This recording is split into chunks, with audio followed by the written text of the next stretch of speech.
Meu nome é Helena, tenho 32 anos, sou capitã do Exército Brasileiro. No dia do meu casamento, enquanto segurava minha espada cerimonial com as mãos ainda tremendo do nervosismo, não pela cerimônia, mas por quem me esperava do outro lado da porta, meu pai entrou no camarim e disse com a voz baixa, porém cortante como sempre: "Você vai subir no altar assim?" Não era uma pergunta, era uma sentença. E naquele momento eu soube que ele ainda não tinha aceitado. Não era o vestido, era a farda.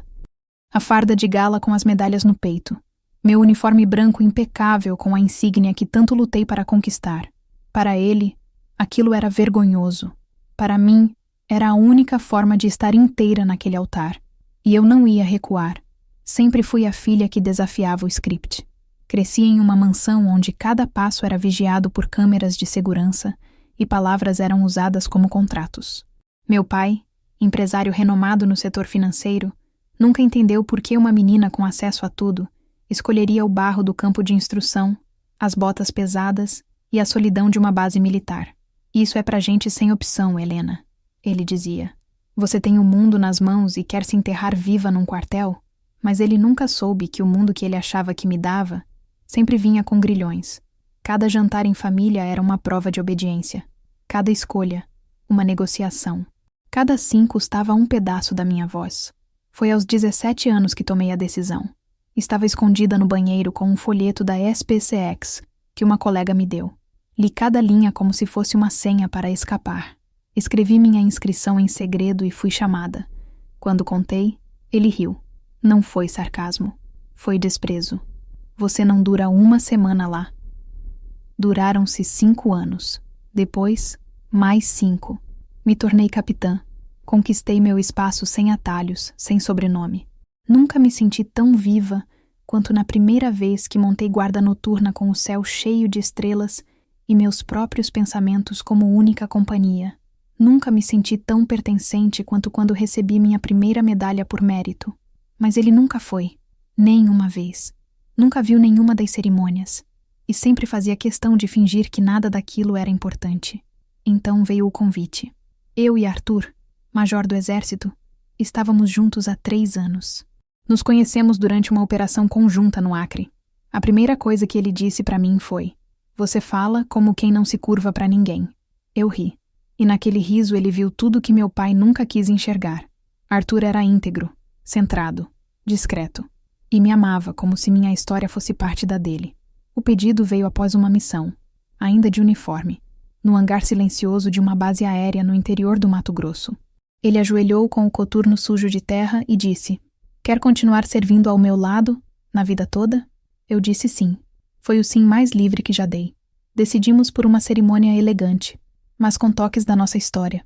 Eu entraria com minha farda de gala, a mesma com que fui condecorada após a Operação Escudo.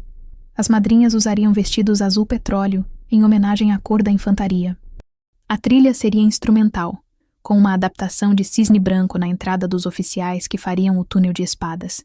Era o nosso mundo, nossa verdade, nossa forma de dizer: "Estamos aqui e ninguém vai nos apagar." Mas desde o início meu pai torceu o nariz. "Vai envergonhar a família com esse teatro militar ridículo?" perguntava. Ignorava os convites formais.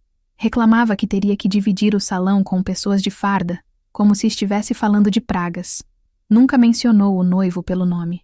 Sempre se referia a Arthur como aquele soldado, ou, com desdém, o cara do coturno.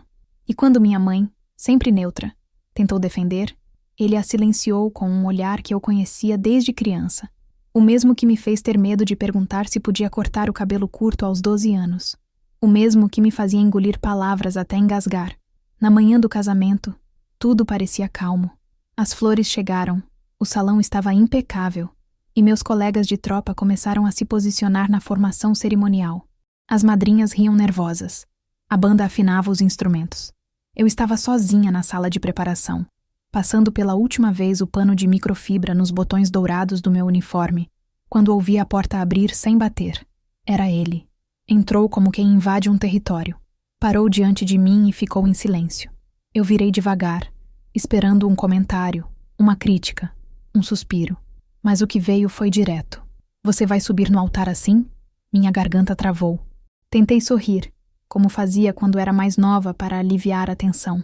Mas agora eu era uma capitã. Eu era uma mulher que aprendeu a sustentar o próprio corpo sem muletas. Então só respondi: sim, senhor. Você acha que é bonito? Isso, essas fantasias ridículas, essas medalhas... Isso é palhaçada, Helena. Você vai estragar o evento. Você é minha filha e eu tenho um nome a zelar. Respirei fundo. Mantive o tom. Essas medalhas são o que eu construí. São quem eu sou. Ele se aproximou mais. O rosto dele estava vermelho, a respiração pesada. Você está usando isso para me afrontar. Você quer me humilhar diante dos meus convidados. Não, eu estou usando isso porque é a minha identidade. A que o senhor sempre recusou aceitar. Houve um segundo de silêncio. Depois, ele sorriu. Mas foi o sorriso mais gelado que já vi em um rosto humano. Então aguente o que vier. Virou as costas e saiu. Não sem antes olhar para minha espada cerimonial com nojo, como se fosse uma arma suja. Fiquei ali parada por um tempo, tentando entender se o que eu sentia era medo, raiva ou apenas decepção. Mas o que veio foi clareza. Aquela seria a última vez que eu o deixaria falar como se ainda pudesse me dobrar. E ele ainda não sabia. Mas aquela sala, aquela cerimônia, aquele altar, não pertenciam mais a ele. Ele só não sabia que estava prestes a perder a única filha que já tentou controlar com dinheiro, com desprezo e com poder. E dessa vez, o silêncio não seria submissão. Seria estratégia. Enquanto eu me preparava para sair do camarim, com a farda impecável e o coração pesado, uma frase antiga me veio como um sussurro sujo que nunca se apagou da minha memória. Você não tem nada que me orgulhe. Eu devia ter uns 24 anos quando ouvi isso. Tinha acabado de voltar da minha primeira missão real, no norte do país, lidando com uma operação complexa de apoio logístico em região de conflito ambiental. Havíamos ficado 19 dias em área de selva, com calor extremo, ameaças constantes e uma tensão diária que tirava o sono. Voltei com 7 quilos a menos, marcas de picadas por todo o corpo, e a primeira medalha que ganhei na minha carreira, a medalha de serviço amazônico. Lembro do momento em que fui condecorada. A tropa em formação, o silêncio solene, o peso da fita no peito. Era mais do que um adorno. Era a primeira vez que alguém reconhecia algo que eu fiz sem me diminuir, sem transformar em dívida. A cerimônia foi gravada e enviei o vídeo para casa, como uma tentativa quase ingênua de buscar aprovação. Não recebi resposta, nenhum comentário, nem mesmo um "vi seu vídeo". Na semana seguinte decidi ir até a casa dos meus pais pessoalmente. Cheguei e fui recebida pela minha mãe, que tentou sorrir, mas carregava nos olhos aquele mesmo cansaço de quem já não esperava mais surpresas boas da vida. Perguntei pelo meu pai, e ela respondeu que ele estava no escritório, resolvendo coisas importantes. Fui até lá. Entrei sem bater. Ele estava em pé, encostado na estante, falando no telefone, rindo. Quando me viu, fez um gesto de que já estava encerrando a ligação. Esperei em silêncio. Quando desligou, me olhou com aquela expressão habitual, como se estivesse sempre à espera de um erro que eu inevitavelmente cometeria. Voltei da missão, eu disse. Ele assentiu. Soube. Estendi a medalha com cuidado. Queria te mostrar isso. Ele pegou o objeto com 2 dedos, como quem analisa algo estranho, e virou de um lado para o outro. Não disse nada. Depois de um tempo, devolveu. E isso é o quê? Reconhecimento pelo serviço no norte. Apoio de missão humanitária.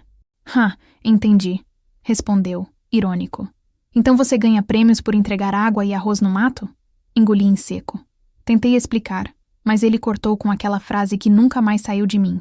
Você não tem nada que me orgulhe, Helena. Nada.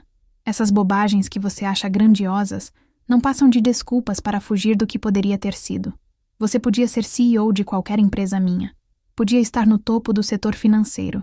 E está aí, brincando de soldadinho. Uma vergonha. Depois disso, nunca mais levei nada até ele. Nem condecorações, nem notícias, nem vitórias. Minha mãe sempre tentava amenizar. Dizia que ele era de outra época, que não sabia demonstrar orgulho, que te ama do jeito dele. Mas eu cresci o suficiente para saber quando uma ausência é falta de linguagem e quando é puro desprezo. O dele era escolha e persistência.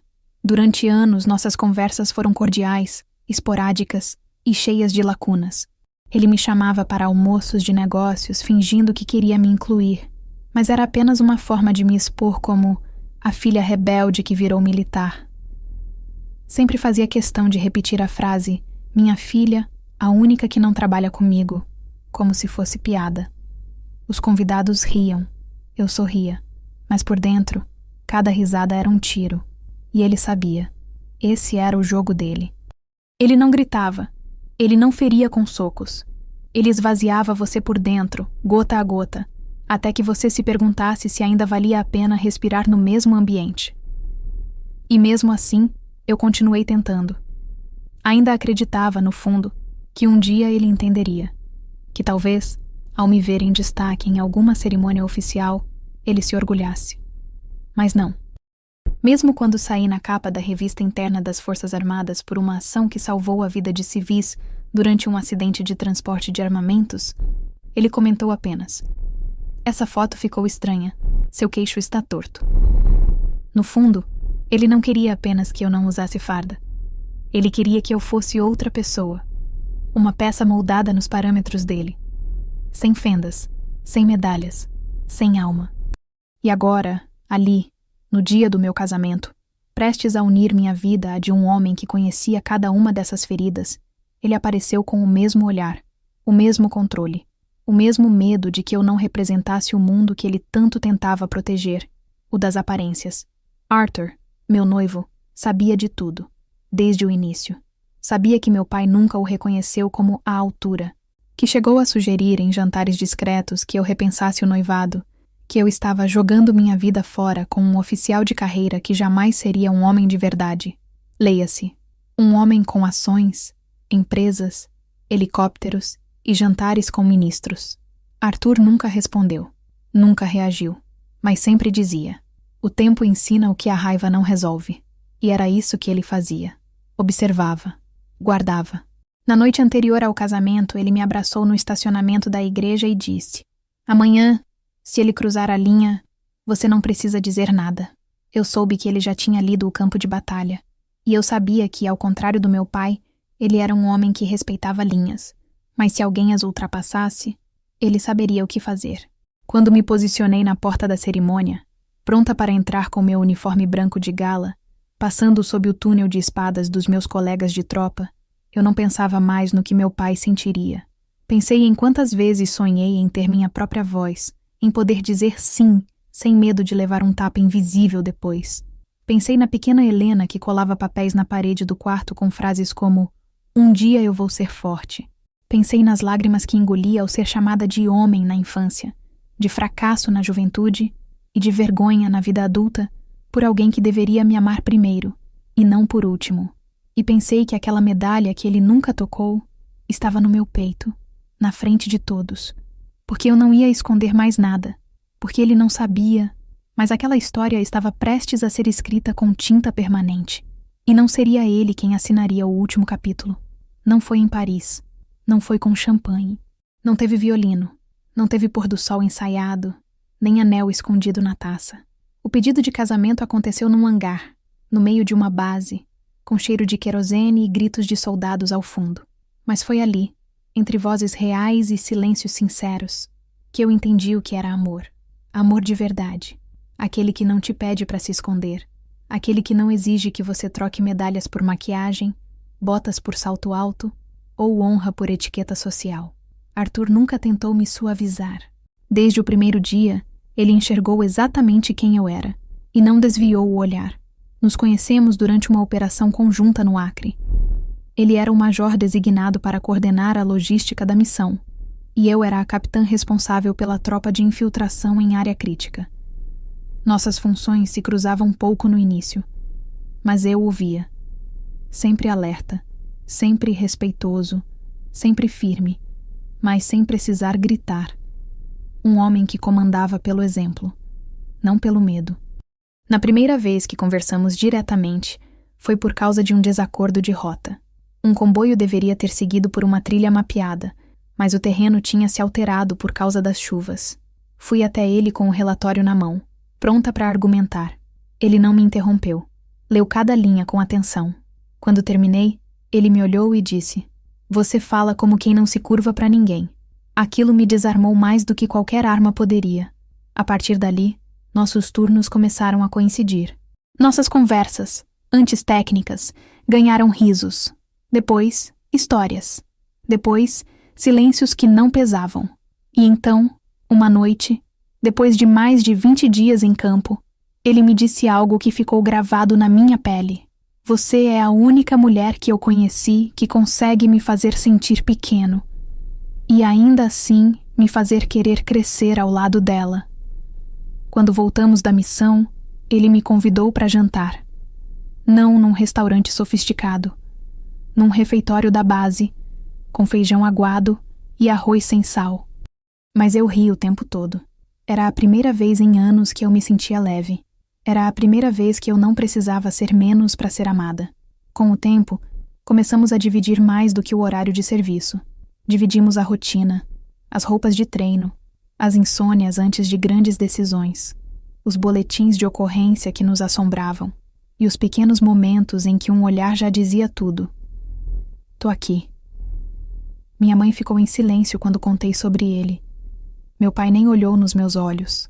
Disse apenas: você podia ter escolhido melhor. Melhor, para ele, significava alguém com sobrenome importante, alguém que circulasse nos salões onde ele exibiria a filha como uma extensão da sua vaidade. Arthur não fazia parte desse mundo, e era exatamente por isso que ele me libertava. No dia do pedido, eu estava voltando de uma instrução exaustiva, suada, descabelada, com lama até a canela. Ele me chamou no rádio e pediu que eu fosse até o hangar principal. Achei estranho, mas obedeci. Quando entrei, havia silêncio. Nenhuma aeronave em manutenção. Só luz baixa e o eco dos meus próprios passos. No centro, ele estava de pé. Uniforme completo, cap nas mãos e um pequeno caixote de madeira no chão. Quando me aproximei, ele subiu no caixote, como quem precisava me olhar de frente pela primeira vez. Capitã Helena Dias. Ele começou, com voz firme, mas o olhar quase sorrindo. Eu estive em 17 missões oficiais, fui condecorado 4 vezes, recebi 3 convites para cargos de comando, mas nenhuma dessas conquistas significa mais do que o que estou prestes a fazer agora.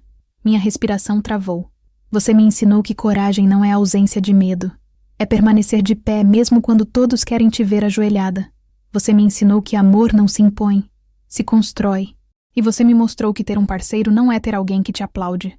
É ter alguém que marcha ao teu lado, na mesma direção. Ele tirou do bolso uma caixinha simples. Dentro, um anel. Nada extravagante. Um aro de prata fosca com um pequeno brasão gravado. Nossos sobrenomes entrelaçados. Quer continuar servindo ao meu lado, na vida toda? Eu não chorei. Eu não gritei. Eu não caí em desespero romântico. Eu sorri, como quem encontra finalmente o terreno firme depois de uma travessia longa. Eu disse sim. E naquele momento, entre a luz metálica do hangar e o cheiro de graxa no ar, eu soube que não precisava mais mendigar amor em jantares de família, que não precisava mais implorar reconhecimento em mesas silenciosas, que finalmente eu era inteira. E alguém me via assim. A cerimônia do casamento foi pensada como uma continuação desse momento. Não teria exibição vazia. Teria história. Teria simbologia. Os colegas de farda formariam o túnel cerimonial.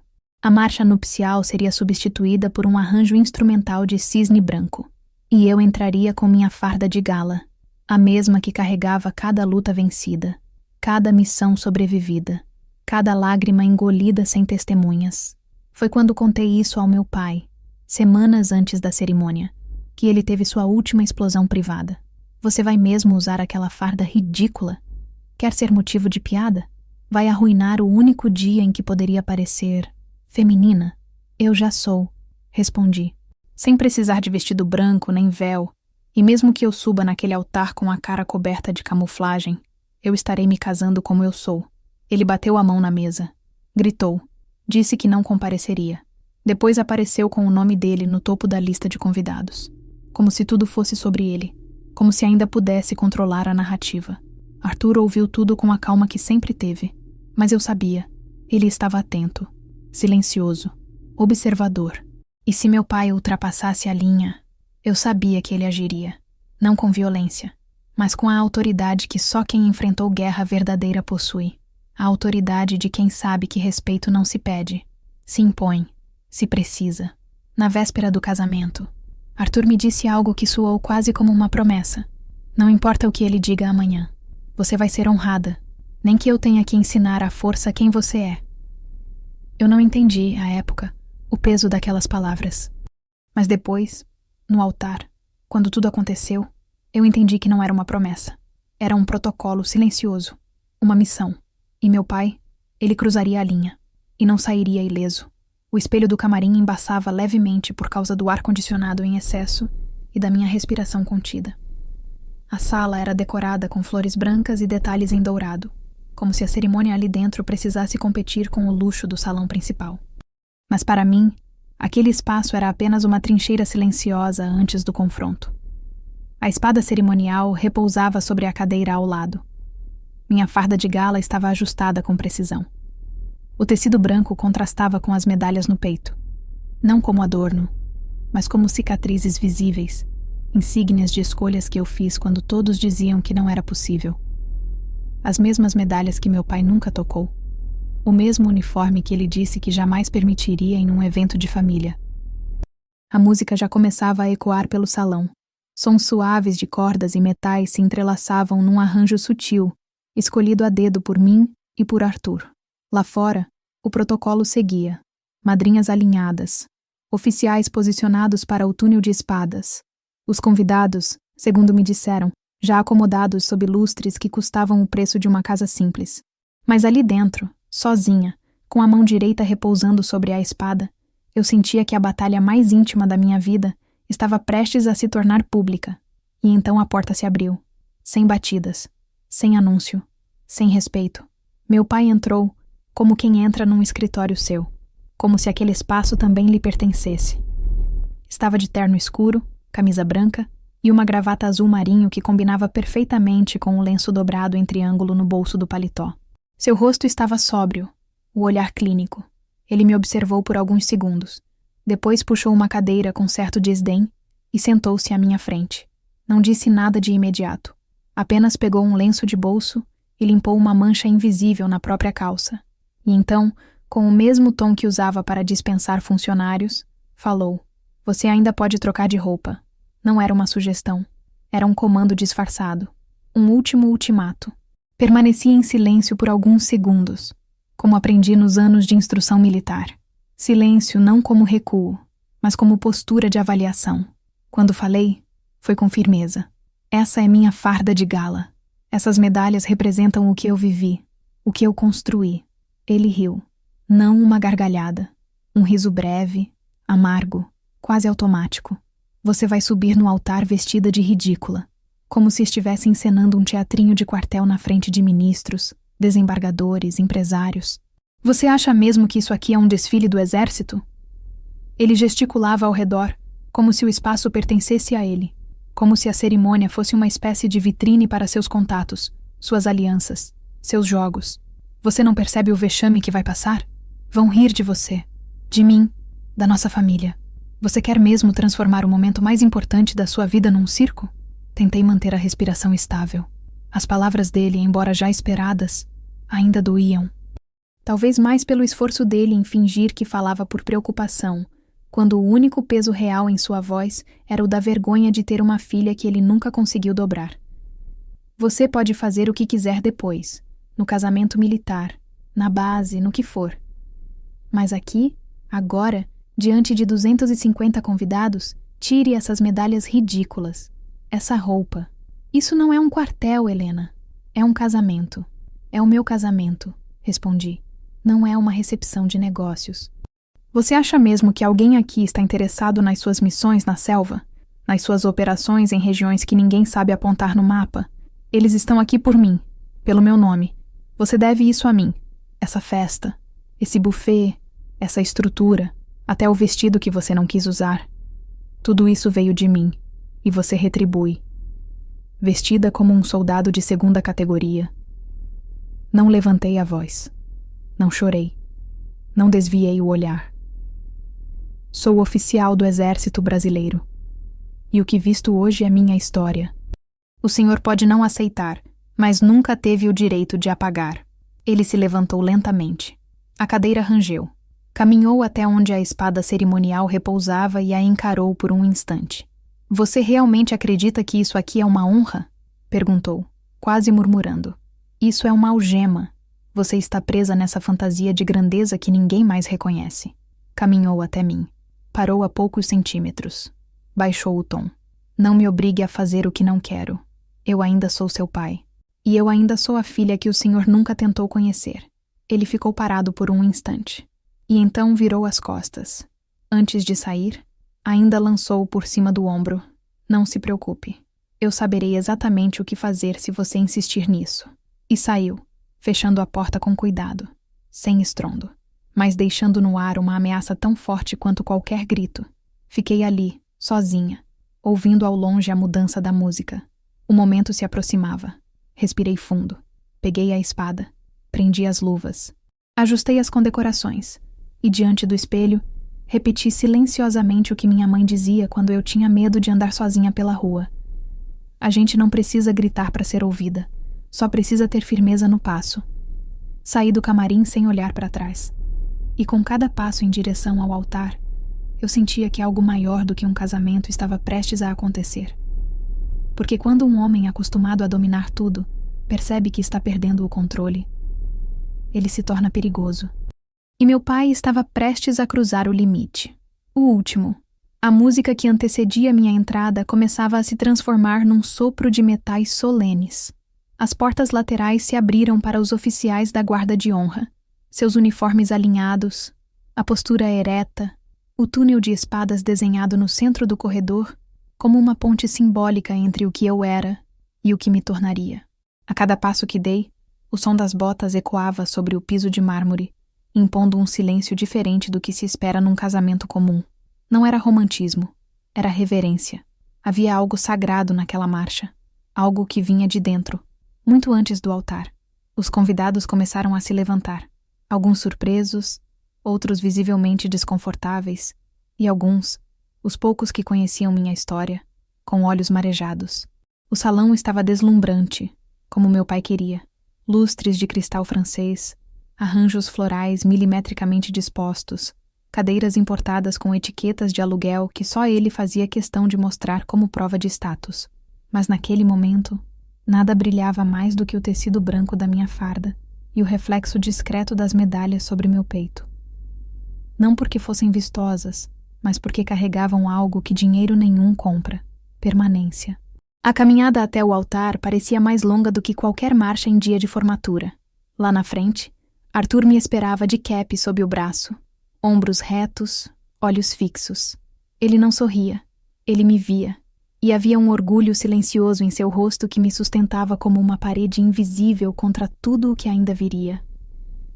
Atravessei o túnel de espadas. Um a um, os oficiais que me escoltavam levantaram as lâminas cerimoniais com precisão. Quando alcancei a última lâmina cruzada, ouvi a saudação tradicional: que ela passe e honre. Era o rito que selava a entrada de uma militar no casamento sob honra. E eu passei, com a cabeça erguida, com o passo firme, com a alma inteira. Tudo parecia suspenso no ar, como se os minutos seguintes fossem moldados em vidro. Me aproximei do altar. O celebrante já preparava as palavras iniciais. Arthur estendeu a mão, que segurei com firmeza.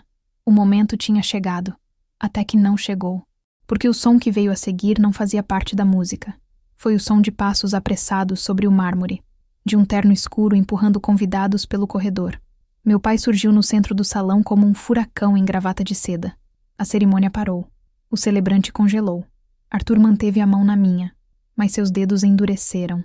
E então veio a frase, lançada como uma lâmina cega, tentando cortar a farda que eu usava. Isso é um insulto. Eu não vou permitir. A voz dele preencheu o salão com algo mais violento do que grito. Era desprezo transformado em espetáculo. Essa roupa, essas medalhas, isso aqui não é um campo de batalha. É um casamento, uma cerimônia civilizada. Você quer transformar o nosso nome em piada?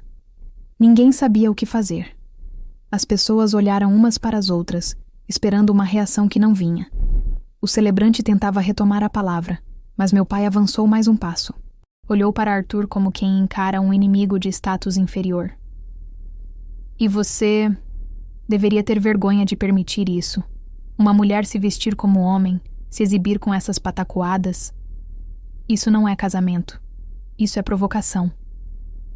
Arthur não respondeu. Seu silêncio era calculado. Os músculos do maxilar tremiam sob controle absoluto. Ele não era o tipo que recuava, mas sabia ler o campo antes de agir. E meu pai não entendeu isso, porque ele não veio para dialogar. Ele veio para ferir. E feriu. Com a mão direita, num movimento rápido, seco, cheio de anos de superioridade acumulada, ele me deu um tapa. O som ressoou mais alto do que qualquer nota da orquestra. Minha cabeça virou levemente, mas meus pés permaneceram no chão. Não cambaleei, não chorei, não recuei. Apenas fechei os olhos por um segundo e abri em silêncio. O salão gelou. As 250 pessoas ali presentes viram o momento em que um pai bate na filha no altar do próprio casamento. Viram a mão descer. E viram a mulher não reagir com desespero, mas com algo mais poderoso, firmeza. Não havia mais volta. Aquilo não era mais um evento. Era um rompimento diante de testemunhas. Arthur largou minha mão. Por um segundo temi que ele fosse explodir, perder o controle, revidar. Mas ele não se moveu de imediato. Virou-se devagar para meu pai, como quem analisa um alvo, e só então deu um passo à frente. Não gritou, não empurrou. Não precisou fazer mais que avançar até ele, segurar levemente a lapela do paletó e olhar nos olhos de um homem que nunca conheceu o que era ser confrontado por alguém com mais honra que poder. E foi ali, naquele exato instante, que Arthur disse as 8 palavras que ninguém jamais esqueceria. Mas esse momento virá no próximo capítulo, porque o que restou naquele salão, antes de tudo mudar, foi o silêncio. O tipo de silêncio que não nasce da vergonha, mas da percepção de que se está diante de algo irrecuperável. E eu, com a face ainda ardendo, segurei a espada, porque era a única coisa ali que ainda pesava menos do que a ausência de amor de um pai que sempre confundiu autoridade com afeto. Eu não chorei, porque já tinha chorado tudo antes. Agora era outra fase. Agora era justiça. E ela já estava em marcha. O salão permanecia suspenso num silêncio inquieto. As pessoas não se mexiam. O som da música havia cessado, como se até os instrumentos tivessem se curvado ao constrangimento que pairava sobre os ombros de todos. Algumas damas de honra se entreolhavam em desespero silencioso. Alguns convidados da ala empresarial do meu pai olhavam para o chão, como quem procura alguma explicação ou saída. O celebrante ainda segurava o pequeno livro cerimonial com os dedos trêmulos, hesitando entre continuar ou fugir. E ali, entre todas essas hesitações, Arthur estava em pé, imóvel, sereno, porém prestes a se tornar o centro gravitacional de tudo. Ele soltou minha mão com gentileza, mas não com distância. Foi como quem guarda uma espada para assumir outra. Caminhou devagar até meu pai, que agora recuava meio passo, como quem de repente notava que havia cometido um erro de cálculo. Pela primeira vez em muitos anos, meu pai não parecia dominar o ambiente. Sua respiração acelerada não combinava com o terno sob medida. E seus olhos, até então frios e calculistas, piscavam com uma frequência irregular. Arthur parou diante dele. Não o empurrou. Não levantou a voz. Apenas ergueu a mão até a lapela do paletó e a segurou com 2 dedos, como quem segura um paletó de gala que foi mal vestido. O gesto foi quase simbólico, mas teve a força de um terremoto. E então ele disse, sem hesitação, sem floreios, 8 palavras, com a entonação de quem sabe que sua voz carrega não apenas experiência, mas autoridade. Autoridade de guerra, de sobrevivência, de integridade. Essa é uma ordem. Peça perdão à sua filha. As palavras foram ditas como quem redige um despacho militar, com clareza e frieza, mas não sem alma. Houve um estremecimento coletivo, não um som, um estremecimento real, quase físico, que percorreu o salão como uma corrente elétrica. Meu pai arregalou os olhos, como se não compreendesse o que acabara de ouvir, mas compreendia. A frase não veio com por favor. Veio com um tom que exigia obediência, não porque Arthur fosse agressivo, mas porque sua autoridade era real. E ali, no meio daquela cerimônia arruinada, cercado de ministros, coronéis, executivos e civis, Meu pai ouviu, pela primeira vez na vida, uma ordem que ele não poderia ignorar sem se rebaixar. O corpo dele enrijeceu. Os ombros perderam a firmeza. Olhou ao redor procurando aliados, mas encontrou apenas rostos impassíveis. O general reformado, que estava na terceira fileira, abaixou o olhar. O presidente de um banco conhecido desviou o rosto. Até o ar-condicionado pareceu silenciar, como se o prédio também aguardasse sua resposta. Arthur não piscava. Segurava o paletó não com força, mas com precisão. Meu pai tentou se recompor. Endireitou a coluna, mas a tentativa de recuperar o controle se desmanchava em suor na testa e uma rigidez artificial nas mãos. Você não fala assim comigo, ele balbuciou. Mas a frase soou como de um homem pequeno. Pela primeira vez, pequeno. Falo sim, senhor, respondeu Arthur. Quando o senhor levanta a mão contra uma oficial condecorada, sua própria filha, no altar do casamento dela, eu falo sim. Porque nesse momento, o senhor não está sendo pai. Está sendo uma ameaça à dignidade dela. E como major do exército brasileiro, eu não assisto calado a esse tipo de covardia. As palavras não foram gritadas. Foram ditas com a firmeza de quem sabe que ali não está defendendo apenas a mulher que ama, mas toda a história que ela carrega. Arthur soltou a lapela, deu meio passo para trás, mantendo os olhos firmes no homem que agora parecia menor do que qualquer memória que eu tinha dele. Peça perdão, ou saia. Escolha quem o senhor quer ser daqui em diante. O salão, antes cheio de alianças comerciais e falsas cortesias, se inclinava lentamente para o lado de quem falava com honra. Alguns convidados militares assentiram com a cabeça em silêncio. Um civil, da mesa ao lado, cruzou os braços com o queixo levemente erguido. As pessoas esperavam. Eu esperava. Meu pai hesitou, os olhos marejados, não de tristeza, mas de vergonha. Uma vergonha que ele jamais tinha provado. O império social que ele havia construído com ostentação e arrogância ruía ali, diante de 250 testemunhas, por não saber reconhecer a grandeza de quem estava ao lado dele desde o nascimento. E ali, com o silêncio pesando sobre os ombros como chumbo, ele virou as costas. Não pediu perdão. Não disse nada. Apenas caminhou até a lateral do salão e saiu pela porta principal. Sem discurso, sem dignidade, sem aplausos. Apenas com o som abafado de seus próprios sapatos, ecoando num piso que já não lhe pertencia. Arthur retornou até mim. Pegou minha mão. Olhou para o celebrante, que, ainda chocado, tentava organizar os papéis. Arthur apenas disse, podemos continuar. E então algo incrível aconteceu. Um a um, os convidados começaram a se levantar. Não em desordem, em respeito, em solidariedade, em reconhecimento. Até mesmo aqueles que não me conheciam aplaudiram em silêncio, apenas erguendo-se como se o gesto de ficar em pé fosse por si só uma reverência. Foi a primeira vez na minha vida em que o mundo não se calou diante de uma injustiça contra mim. E não foi porque eu gritei. Foi porque, pela primeira vez, alguém com voz também levantou por mim. E o que Arthur fez naquele momento não foi apenas defender a mulher com quem ia se casar. Foi devolver a ela o direito de existir inteira. Eu não olhei para a porta por onde meu pai havia saído. Não precisei, porque a sala inteira se levantou. E o peso das minhas medalhas, que ele chamava de ridículas, agora brilhava como brasões de uma guerra vencida. Uma guerra que ele jamais teria coragem de enfrentar. Quando meu pai atravessou aquelas portas douradas do salão e desapareceu para o lado de fora, não houve um murmúrio sequer, nenhuma justificativa, nenhuma tentativa de segui-lo. Nada. O mesmo homem que sempre foi o centro gravitacional de todos os ambientes por onde passou, aquele que os outros chamavam de referência, padrinho, senhor, agora saía sob um silêncio que não nascia de choque, mas de escolha. Era o tipo de silêncio que não respeita, apenas descarta. Um silêncio que pesa mais do que vaias, porque não acusa nem condena, apenas não reconhece mais. E naquele salão lotado de nomes importantes, o nome dele havia evaporado. O celebrante hesitou, ainda sem saber se podia continuar, como se esperasse algum sinal de que tudo voltaria ao script original. Mas Arthur, sem soltar minha mão, apenas assentiu, e o celebrante retomou as palavras com a voz embargada. Não porque estivesse emocionado, mas porque sabia que o que acontecera ali transcendia qualquer cerimônia.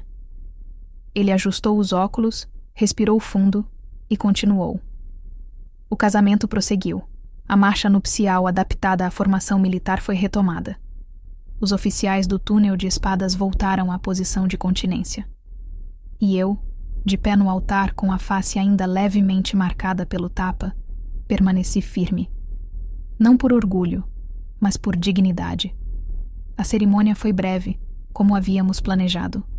Sem ostentação, sem discursos longos, sem exibições.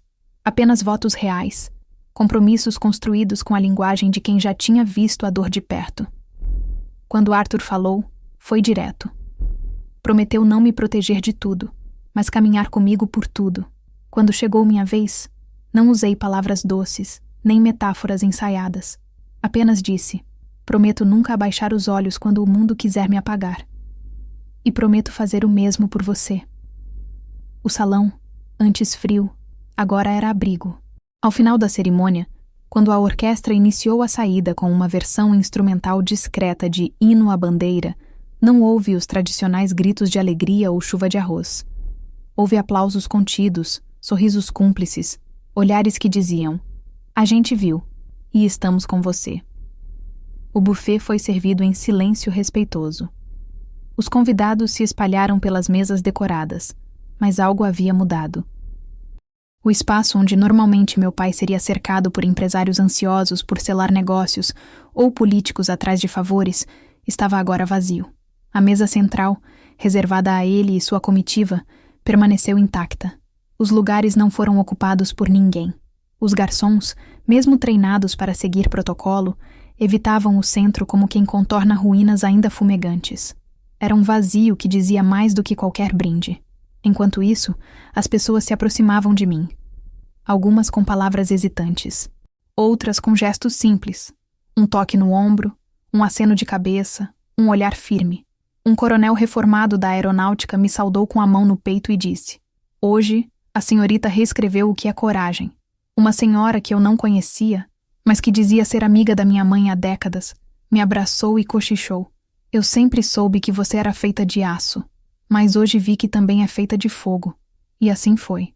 Um por um, os que antes orbitavam o mundo do meu pai, agora se deslocavam. Não vinham até mim por interesse, nem para se redimir. Vinham porque haviam presenciado algo inegável. Um homem poderoso cair por não saber reconhecer a grandeza da própria filha. E ninguém quer estar ao lado de quem caiu por soberba. Durante o jantar, a ausência dele começou a se tornar tema de cochichos discretos. Alguns se perguntavam se ele havia ido embora de vez. Outros insinuavam que talvez voltasse para o brinde, como se fosse possível colar os cacos de um copo estilhaçado. Mas eu sabia, ele não voltaria, não por orgulho ferido, mas por algo pior. Ele sentira pela primeira vez o peso de não ser necessário. Sentiu que o mundo podia seguir, e seguiria, sem ele no centro. E isso, para alguém como ele, era mais insuportável que qualquer ofensa. Em determinado momento, minha mãe se aproximou. Estava pálida, os olhos marejados, mas o que me surpreendeu foi a ausência de culpa em seu rosto.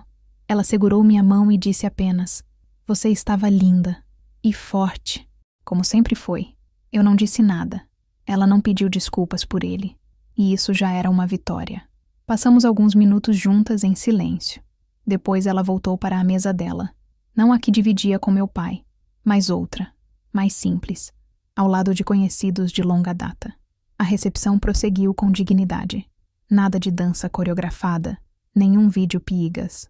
Apenas um brinde, feito por um amigo de Arthur, também oficial, que disse com voz firme: aos que sabem levantar a cabeça, mesmo depois de ver o mundo virar as costas. Os copos se ergueram com parcimônia, mas também com verdade. E foi ali, naquele gesto coletivo, que entendi. Eu havia conquistado algo maior do que respeito. Eu havia conquistado soberania. Quando a noite se encaminhava para o fim, fiquei por um tempo na varanda do salão, observando os carros partirem, um a um. Vi pessoas se despedindo com discrição, algumas com abraços longos, outras apenas com apertos de mão. Arthur veio até mim. Ficamos lado a lado, em silêncio. Ele segurou minha mão e, com um aperto sutil, disse tudo. Eu me virei para ele e falei apenas: obrigada. E ele respondeu: não fiz por você, fiz por justiça. E eu soube que era verdade, porque ele teria feito o mesmo por qualquer um que merecesse. O carro que nos levaria ao hotel chegou, mas antes de entrar, olhei pela última vez para o salão. Vi o arranjo de flores que enfeitava a mesa principal, aquela onde meu pai deveria ter sentado. Agora sozinho, ainda intacto, intocado, como um trono vazio. Não senti tristeza, não senti vingança. Senti algo novo, liberdade. Ele não era mais a sombra sobre minha história. E agora, finalmente, eu era a mulher que eu sabia que sempre fui, com todas as marcas de farda, todas as dores que ele quis ignorar, e agora, com o silêncio dele ecoando nas paredes de uma sala onde ninguém mais o chamava de senhor. A noite já avançava quando um dos organizadores do evento se aproximou com um microfone nas mãos e um sorriso que tremia entre o respeito e a hesitação. O salão, ainda cheio, já havia passado pelas etapas habituais. Jantar servido, brindes pontuais, cumprimentos discretos. Mas havia algo suspenso no ar. Um tipo de silêncio coletivo que parecia pedir uma conclusão, uma amarra final para aquilo que todos presenciaram. Eu estava sentada ao lado de Arthur, a espada cerimonial agora repousando sobre os meus joelhos como se tivesse cumprido seu papel.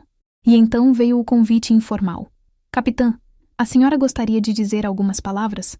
A pergunta foi dita com cuidado, quase como quem oferece um espelho para alguém que passou tempo demais evitando seu próprio reflexo. Olhei para Arthur, que não disse nada, mas assentiu com os olhos. E eu me levantei. Peguei o microfone sem cerimônia, com as mãos ainda firmes apesar do cansaço que começava a se acumular nos ombros. Dei alguns passos até o centro do salão, sem pressa, sem desviar o olhar. Os convidados silenciaram por completo. O tipo de silêncio que não vem do protocolo, mas da atenção genuína. Eu sabia que todos esperavam algo. Talvez um desabafo, talvez um pedido de desculpas pela cena anterior, talvez alguma tentativa de reconstrução. Mas não foi isso que dei a eles. Dei o que nunca me permitiram antes. Minha própria voz. Boa noite. Eu não havia planejado discursar hoje, até porque este era um casamento, um rito íntimo, uma celebração simples da união entre duas pessoas que se reconhecem. Mas o que aconteceu hoje não foi só um casamento, foi também um fim. E eu acredito que fins também merecem palavras. Minha voz soou clara, sem esforço. Não porque eu estivesse calma, mas porque havia algo em mim que já não precisava mais se defender. Continuei. Durante muitos anos da minha vida, me ensinaram que quem grita mais alto tem razão, que quem tem mais dinheiro dita as regras, que quem constrói mais muros é mais protegido, e que farda era sinônimo de rigidez, não de sensibilidade. Eu cresci tentando caber no silêncio das festas, nos tapinhas nas costas, nos sorrisos que vinham acompanhados de frases como "isso vai passar" ou "você complica tudo". E por muito tempo, achei que a única forma de ser aceita era me calando, reduzindo minha presença para não ferir os egos alheios, fazendo concessões, engolindo insultos com sorriso educado. Mas hoje, neste salão, com essas medalhas que muitos ainda acham ridículas brilhando sobre meu peito, eu preciso dizer que nada disso fez de mim menos mulher. Nada disso me tirou o direito de amar, de ser amada, de ser honrada. Olhei em volta, vi rostos emocionados, vi olhos fixos, mas também vi algumas expressões envergonhadas. Pessoas que antes me ignoravam em reuniões de família, ou que me rotularam como difícil, fria, intensa demais, e continuei. Hoje eu me casei com um homem que me ama inteira, não pelo que finjo ser, mas por tudo que fui, pelos pedaços reconstruídos, pelos silêncios pesados, pelos dias em que chorei sozinha no banheiro de alojamento, por todas as vezes em que tive que engolir a frase "isso não é lugar para mulher". Ele me ama com a farda e com as cicatrizes que ela cobre. Minha voz começou a tremer levemente, mas eu não parei. Hoje eu me casei com alguém que segurou minha mão quando o mundo queria arrancá-la de mim. Mas acima de tudo, hoje eu me casei com a minha própria voz, aquela que tantas vezes foi diminuída, aquela que tentaram calar, aquela que me disseram ser exagerada, agressiva, imprópria. E eu digo com clareza, não existe amor verdadeiro que peça para você se anular. Não existe paternidade legítima que exija submissão como condição para ser aceita. Não existe família onde respeito é opcional. Parei por um instante. Respirei. Continuei. Eu não sei se meu pai ainda está ouvindo isso de algum canto. Mas se estiver, quero que saiba. O Senhor não perdeu sua filha hoje. O Senhor a perdeu quando decidiu que seu nome era mais importante do que minha história. Quando me olhou e viu uma vergonha, e não uma mulher que sobreviveu, que venceu, que lutou. O Senhor não me bateu hoje. O Senhor tentou apagar o que não conseguiu controlar. E falhou. Olhei ao redor mais uma vez. Quero agradecer aos que ficaram, aos que se levantaram, aos que aplaudiram o silêncio de um homem que não pediu desculpas. E quero agradecer àqueles que me olharam nos olhos, sem precisar entender tudo, mas mesmo assim, ficaram ao meu lado. Fiz uma pausa. Eu não sei como serão os próximos anos, mas sei que hoje não carrego mais o peso de fingir que pertenço a uma casa onde nunca fui bem-vinda. Sei que hoje caminho com as duas mãos livres, uma delas na do homem que escolhi, a outra segurando algo que eu levei anos para recuperar, minha dignidade. Devolvi o microfone ao organizador. Não houve aplausos ensaiados. Houve algo mais bonito. Silêncio. Um silêncio que não era de desconforto, mas de reconhecimento. Era o mesmo tipo de silêncio que se faz quando se ouve uma verdade que nunca foi dita antes. Voltei para a mesa ao lado de Arthur. Ele não disse nada. Apenas entrelaçou os dedos nos meus e apertou com firmeza. E naquele aperto, soube que não havia mais o que provar. Nenhum fardo a carregar. Nenhum nome a honrar que não fosse o meu. E se um dia alguém me perguntar como foi o meu casamento, não vou contar sobre o vestido que não usei, o buffet que não provei, ou a ausência do homem que me deu sobrenome. Vou dizer apenas, foi o dia em que me casei com a minha própria voz, e pela primeira vez, ela foi ouvida. A festa seguiu, mas a ausência dele começou a se fazer presente com uma intensidade estranha, quase física. Era como um buraco de gravidade no centro do salão. Uma ausência densa que parecia sugar as últimas partículas do poder que ele exercera ali durante anos. Ninguém ousava mencionar seu nome em voz alta. Até mesmo os garçons evitavam comentar. A mesa onde ele deveria ter se sentado, posicionada estrategicamente ao centro do salão, com toalhas de linho egípcio e taças de cristal polido, permaneceu vazia do início ao fim. Os lugares marcados com sobrenomes importantes ficaram intocados. Os arranjos de flores impecavelmente simétricos pareciam agora vigiar o vazio com olhos de julgamento. E em meio a todo o requinte, aquela mesa virou um monumento à solidão. Ao longo da recepção, percebi que alguns dos convidados que pertenciam ao círculo dele começaram a se dissolver em grupos menores. Não havia como manter o teatro. O gesto público dele, o tapa, a recusa em pedir perdão, sua saída abrupta e silenciosa, tudo aquilo manchava o que ele mais prezava. O verniz, a reputação, o controle. Aqueles que viviam orbitando suas vontades agora já cochichavam entre si, tentando se afastar do epicentro da queda. Era como se estivessem diante de uma torre desabando e cada um buscasse um jeito de não ser visto entre os escombros. Eu observava tudo isso com uma estranha serenidade. Era como se, ao invés de sangrar, eu estivesse finalmente cicatrizando. Por dentro, sentia um tipo de paz que não vem da vitória, mas da cessação da guerra. Me dei conta, ao olhar para aquela mesa vazia, que em outras épocas eu teria corrido atrás. Teria mandado alguém procurá-lo. Teria me encolhido, me desculpado por alguma coisa que eu nem sabia direito qual era. Teria voltado à condição de filha envergonhada, como tantas vezes aconteceu antes. Mas agora, não. Agora, algo dentro de mim havia se deslocado, não por rancor, mas por maturidade. Por fim, minha mãe se aproximou no final da noite. Usava um vestido discreto, azul marinho, cabelos presos num coque elegante, e os olhos um pouco mais baixos do que o normal. Sentou-se ao meu lado, sem pedir licença, sem dizer nada de imediato. Ficamos alguns minutos em silêncio, observando os últimos convidados dançando ao som da orquestra.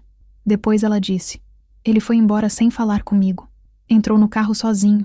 Pediu que o motorista não parasse. Eu perguntei se ele queria que eu fosse junto. Ele não respondeu. Apenas fechou a porta. Ela pausou. Acho que ele nunca achou que você teria coragem de enfrentá-lo. Eu não disse nada. Ela não chorava, mas havia algo quebrado na forma como segurava a taça de espumante. Algo que não pedia consolo. Apenas reconhecimento. Você sabe que ele não volta atrás. Ela continuou. Mesmo se quiser, orgulho demais. É o único idioma que ele fala. E então, pela primeira vez, me olhou nos olhos. Mas não pense que isso é culpa sua. E isso, vindo dela, foi como um sussurro de absolvição que eu nem sabia que ainda esperava ouvir. O salão foi esvaziando lentamente. Um a um, os convidados se despediam com abraços verdadeiros. Não aqueles toques formais de sempre, mas abraços longos, com força, como quem testemunhou algo digno e se sentia grato por ter estado ali. Recebi palavras que nunca pensei ouvir. Você foi grandiosa. Seu pai saiu, mas você ficou em todos nós. Esse casamento me fez acreditar em coisas que eu tinha esquecido. E então, um senhor que eu nunca havia visto antes, de terno antigo e olhos fundos, segurou minha mão com delicadeza e disse: Filha, eu também fui abandonado por dentro. Mas hoje eu vi o que significa permanecer. Eu quase disse obrigada, mas as palavras não saíram, porque ele não precisava ouvir. Ele só precisava ter dito. Arthur cuidava dos detalhes finais. Tratava os garçons com a mesma elegância com que trata oficiais de alto escalão. Nenhuma diferença. O tipo de homem que não performa grandeza, apenas carrega. Quando todos já tinham ido embora, ficamos só nós dois, sentados em silêncio, lado a lado, diante da mesa que ficou vazia. A luz do lustre pendia sobre a toalha alva como uma ironia. Tudo ali era caro, belo e inútil. Era o centro de um império que não resistiu a um tapa. E enquanto observávamos aquilo, Arthur sussurrou. Ele foi embora sozinho, porque nunca aprendeu a ficar com ninguém. Eu respirei fundo. E eu sempre achei que era minha culpa. Arthur virou-se para mim, segurou meu rosto com cuidado e respondeu. A culpa de alguém não saber amar não é de quem foi rejeitado, é de quem escolheu rejeitar. Na manhã seguinte, as fotos começaram a circular. Não as do tapa, nem do escândalo, mas as da cerimônia. A minha marcha sob o túnel de espadas. A hora em que Arthur segurou o microfone. O momento em que o salão se levantou. As redes sociais se encheram de elogios, de textos emocionados, de admiração por alguém que manteve a postura mesmo sendo humilhada.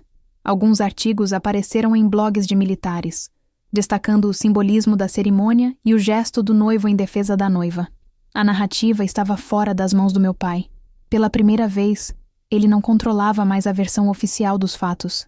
E isso, eu sabia, era pior para ele do que qualquer punição pública. Dias depois, soube que ele tentou agendar uma entrevista com um colunista de um grande jornal para dar sua versão. Mas o colunista, amigo antigo da família, recusou. Disse que não publicaria uma palavra. O silêncio está dizendo tudo, meu caro. Foi o que ouvi. Na semana que seguiu, recomecei a organizar minha vida.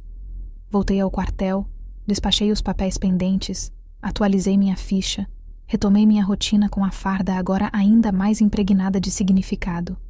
As colegas me olhavam com outro tipo de respeito, não porque eu tivesse me casado com um major, mas porque eu tinha enfrentado algo que muitas enfrentam em silêncio. O pai que não nos reconhece, o pai que quer moldar, que quer calar, que quer apagar. E eu não fui apagada, fui acesa. Na minha escrivaninha, coloquei um porta-retrato com a foto da cerimônia.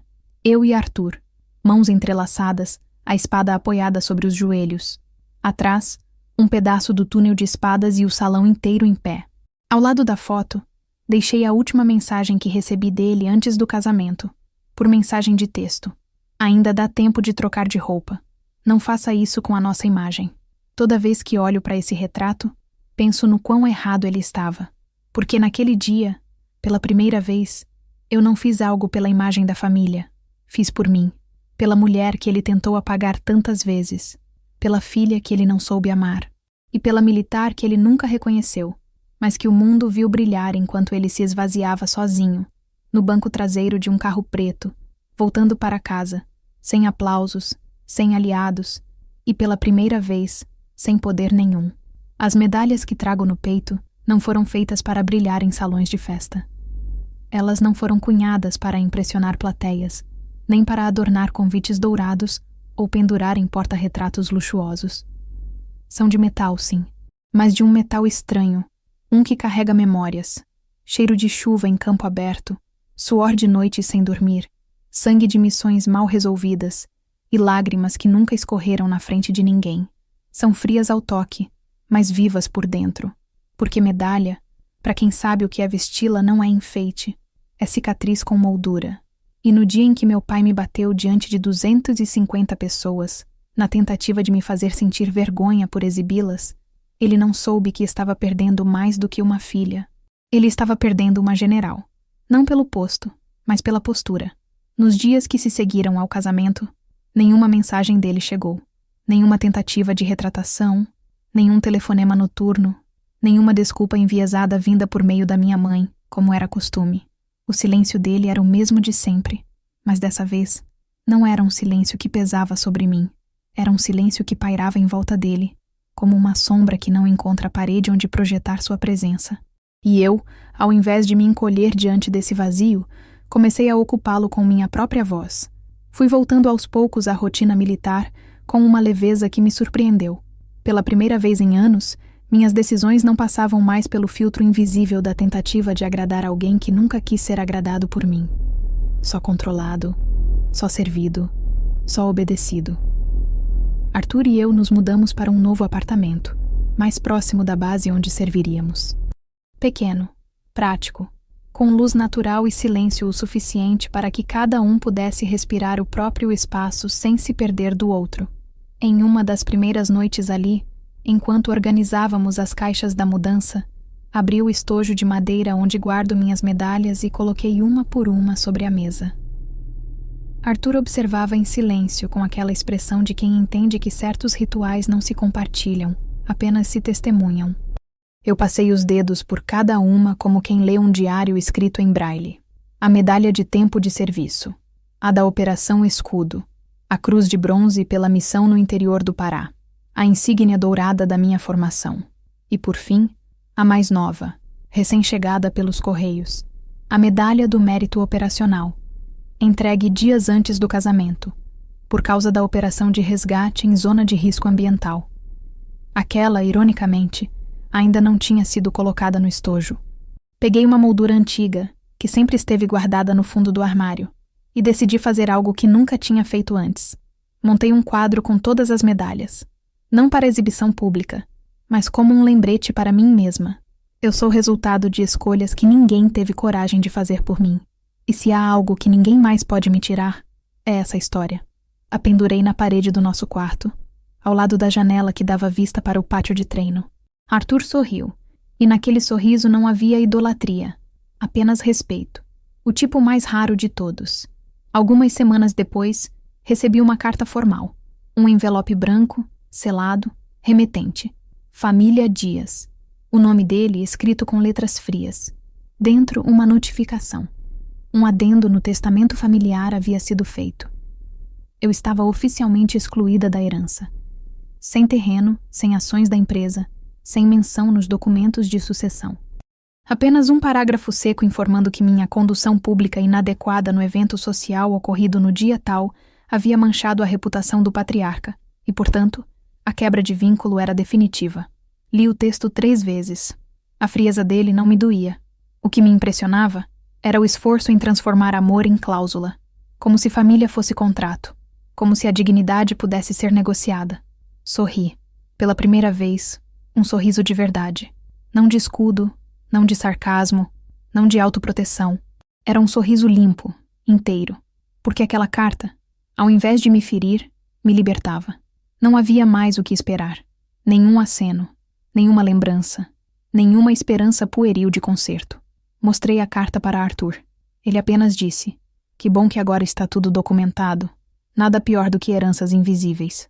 E eu soube que ele tinha razão, porque durante anos herdei o silêncio, o desprezo disfarçado de exigência, a ausência de elogios travestida de crítica construtiva, o afeto condicionado à obediência.